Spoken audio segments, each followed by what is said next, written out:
Non ho risposte. Domani è un mese, come ha detto lei, che è morto mio padre, io non so ancora di che cosa è morto. Io non ho notizie. Non cerca visibilità né un risarcimento. Davide Dall'Armi, residente annuale, vuole risposte. Vuole che quanto accaduto al Papa Renzo di 92 anni non succeda ad altri. Negli ultimi 2 anni, a causa del Covid, già troppe persone se ne sono andate sole, senza poter vedere né abbracciare i loro cari nella freddezza di un letto d'ospedale. Al signor Renzo, non contagiato dal Covid, è accaduta la stessa cosa. Era stato ricoverato la domenica nell'ospedale di Mirano e fino alla sua morte, 10 giorni dopo, il figlio gli ha potuto parlare una sola volta. Per sentire mio padre ho dovuto il martedì, perché è stato ricoverato la domenica, chiamare il reparto, chiedere per quale motivo avesse il telefono spento, che lui, ovviamente io l'ho mandato in ospedale, era lucido. Un infermiere gentilissimo mi ha detto: guardi, oggi è agitato, però adesso vado a vedere in camera come mai. Dopo 10 minuti ho sentito il telefono squillare. Era mio padre, io ho detto: papà, ciao, come stai? Fa abbastanza bene, e voi? Ho detto: noi bene. Ho detto: mi raccomando, cerca di guarire, e appena posso, ho detto: venite a trovare, vengo. Va bene, in quel momento là prende in mano il telefono la dottoressa, mi fa: sto visitando suo padre, poi le richiamo io. Messo giù il telefono.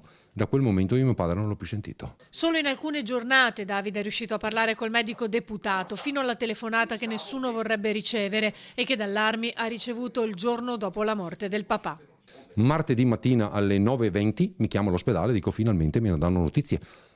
Rispondono al telefono, mi fa: buongiorno, lei è figlio del signor Dall'Armi? Sì. Buongiorno, ospedale di Milano, volevo comunicarle che suo padre è deceduto ieri sera alle ore 22.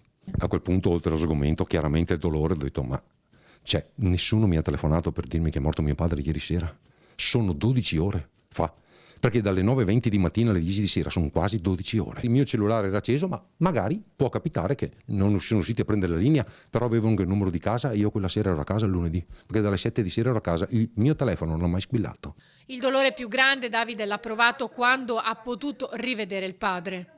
Era disteso, con la mascherina, con la barba lunga da 10 giorni e con gli occhi ancora aperti. Ditemi voi se è umano. Senta, lei crede che suo papà abbia pensato in quei giorni di essere stato abbandonato? Secondo me sì, questo è il dolore che mi porterò per sempre e spero che mi perdoni.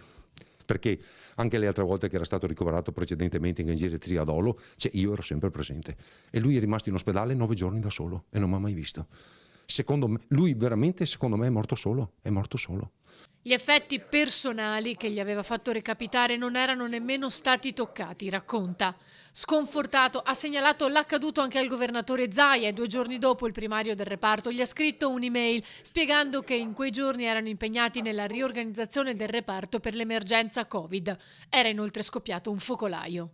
Io vorrei che queste cose non accadessero più, perché in un paese come l'Italia, che si definisce civile, queste cose non dovrebbero accadere.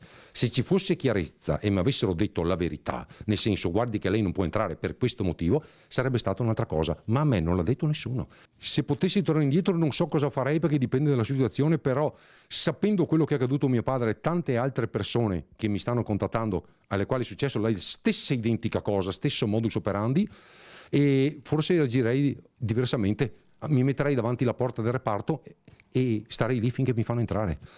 Io voglio la verità e voglio l'umanità. Umanità. Perché l'umanità, secondo me, è la cosa fondamentale in tutto.